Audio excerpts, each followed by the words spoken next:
बिस्मिल्लाहिर्रहमानिर्रहीम सल्लल्लाहु अला मुहम्मद सल्लल्लाहु अलैहि व आलिहि वसल्लम।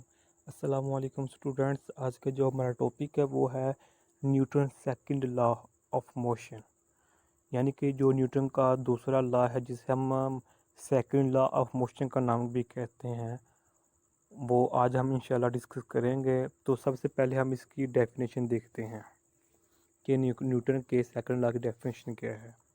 डेफिनेशन ये है कि when a force is applied on a body it produces the acceleration in its form direction in its own direction.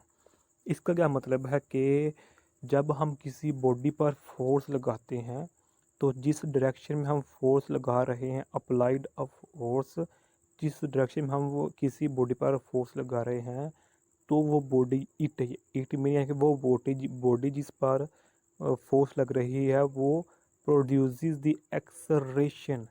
तो वो बॉडी एक्सेलरेशन प्रोड्यूस करता है, पैदा करता है body in it on direction, जिस डायरेक्शन में फोर्स लग रही होती है। मिसाल के तौर पर अगर फोर्स की डायरेक्शन ईस्ट की तरफ है, यानी कि मशरक़ की जानिब है, तो बॉडी भी उसी डायरेक्शन में एक्सेलरेशन पैदा करेगी। Acceleration mean changing in velocity, यानी कि आगे मूव करेगी। ओके, तो आगे इसकी मैथमेटिकल फॉर्म है जो कि मैंने ये लिखी है, F is equal to M A. स्टूडेंट्स बात यहाँ एक मैं बताता चलो कि मैंने शॉर्ट लिखा है सब कुछ। अगर मैं थ्योरी लिखता तो तकरीबन ये 3 से 4 पेजेस हो जाने थे, जो कि बहुत बोरिंग होते हैं बाद स्टूडेंट्स के लिए। इसलिए मैंने इनको पॉइंट्स की शक्ल में लिखे हैं, लेकिन इंशाल्लाह आपको अच्छी तरह आ जाएगी। ये इधर क्या है, force is equal to M A. इधर जो एफ के ऊपर जो ये एरो है, इसका मतलब क्या है, ये है वेक्टर क्वांटिटी है, और ए के ऊपर ये है कि एक्सेलरेशन भी वेक्टर क्वांटिटी है, लेकिन मैथ इधर क्या है, स्केलर क्वांटिटी है। ओके, आगे इसकी हम एक्सप्लेनेशन में आते हैं। एक्सप्लेनेशन में जो पहला पॉइंट वो है डायरेक्शन सेम। इसका क्या मतलब है कि जो हम डेफिनेशन में या फार्मूला से भी देख सकते हैं कि एफ और ए के दरमियान कोई रिलेशन है। इसका रिलेशन में ये है कि जिस डायरेक्शन में फोर्स की डायरेक्शन होगी उसी डायरेक्शन में एक्सेलरेशन की डायरेक्शन होगी।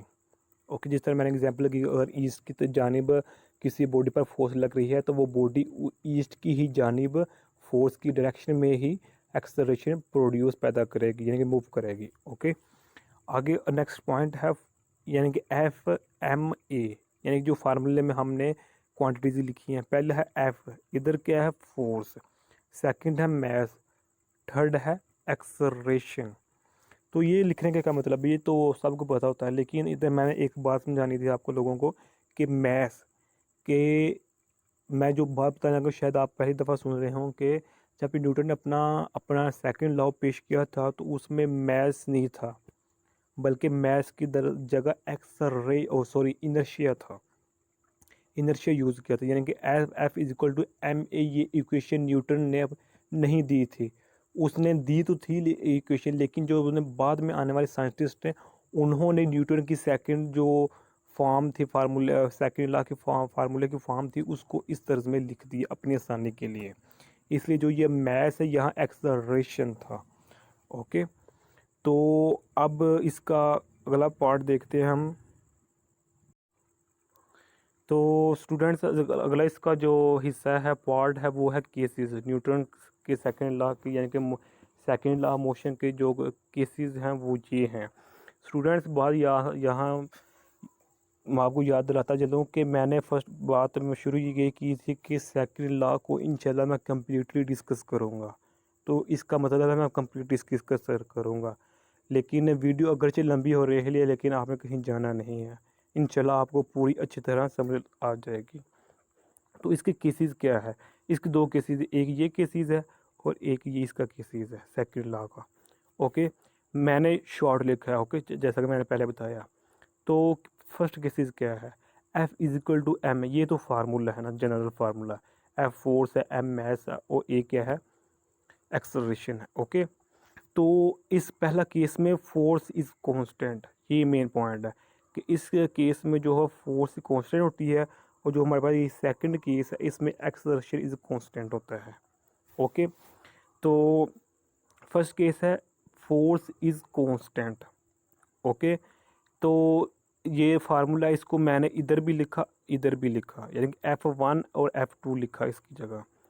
F1 is equal to F2, चूँकि हमारे पास कंडीशन क्या है, फोर्स इज कांस्टेंट, इसलिए इस फार्मूले को पुट किया दो बॉडीज़ पर, यानी कि एक बॉडी पर फोर्स ये फार्मूला अप्लाई किया तो उसकी वजह से जो हमारा फार्मूला बना वो बना M1A1, और जो हमने ये फार्मूला दूसरी सेकंड बॉडी पर अप्लाई किया तो उसकी वजह से जो हमारे पास फार्मूला है वो आया M2A2, ये A2 है। ओके, A2 यानी acceleration 2, F1 is equal to F2, तो इसलिए हम इसको इसके बराबर लिख सकते हैं, यानी कि M1A1 is equal to M2A2।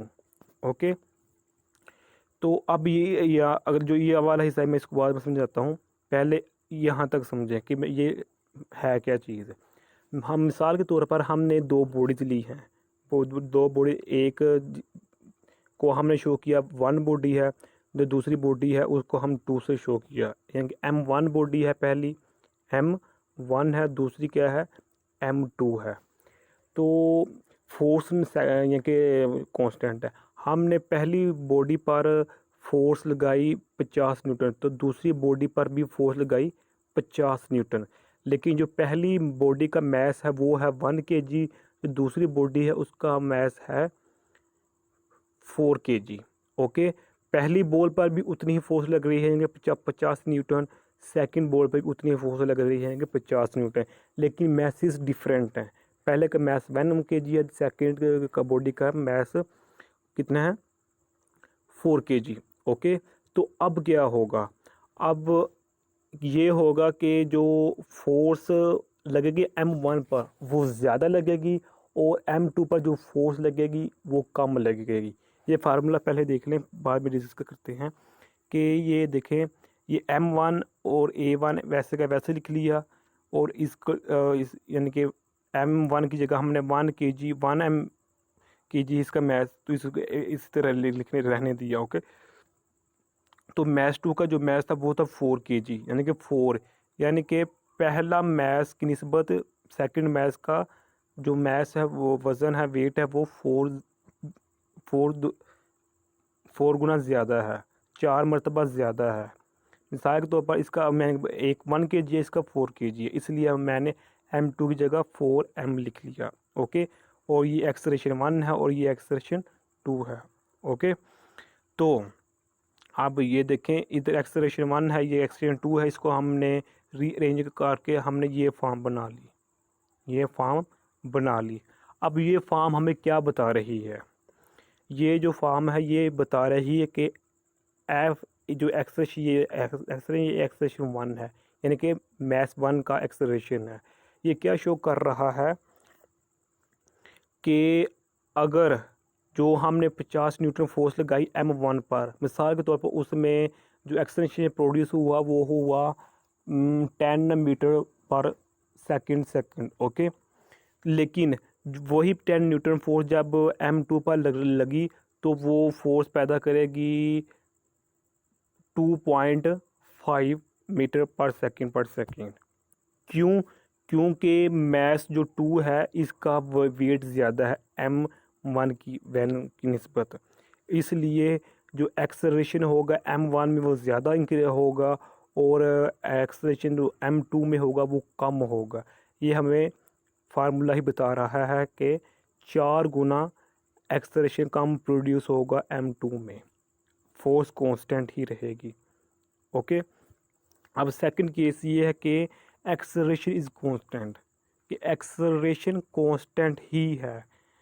इसका मतलब ये हुआ कि जो फोर्स लग रही है वो डिफरेंट हो सकती है, डिफरेंट न्यूटन में हो सकती है, लेकिन एक्सेलरेशन सेम ही है। ये इस फार्मूले को मैंने इस तरह से लिखा, ये M1 के लिए और ये M2 के लिए फार्मूला मैंने इधर ऐसे लिख लिया, A1 is equal to F1 over M1, A2 is equal to F2 और M2, ये हमारे पास फार्मूला है। तो अब इधर देखें कि हमारे पास ये acceleration 1 is equal to acceleration 2 है। जिस तरह हमने पहले केस में F1 is equal to F2 लिखा था, इसी तरह हम सेकंड केस में A1 is equal to A2 यानी कि acceleration 1 is equal to acceleration 2 लिख रहे हैं, क्योंकि इधर हमने एक्सेलरेशन सेम पैदा करना है, ये कंडीशन है हमारे पास। तो हमने ये इस जगह ये फार्मूला लिख सकते हैं, इसकी A2 की जगह हम ये फार्मूला लिख सकते हैं। ओके, जिस तरह मैंने पीछे बताया। तो यहाँ M अकेला है, इधर 2 है। इसका क्या मतलब है कि पहले केस में हमने जो मैथ लिया था वो पहला M1 उसका वज़न था यानी कि वेट था 1 kg। तो इसमें जो हमारे पास M2 का मैथ है, वेट है, वो है 2 kg। इसलिए मैंने इधर 2 लिखा है, लेकिन पहले केस में मैंने 4 लिखा था क्योंकि उसका मैथ 4 गुना था M1 की निस्बत। ओके, तो इसको रीअरेंज करके मैंने ये फार्मूला ड्राइव कर लिया।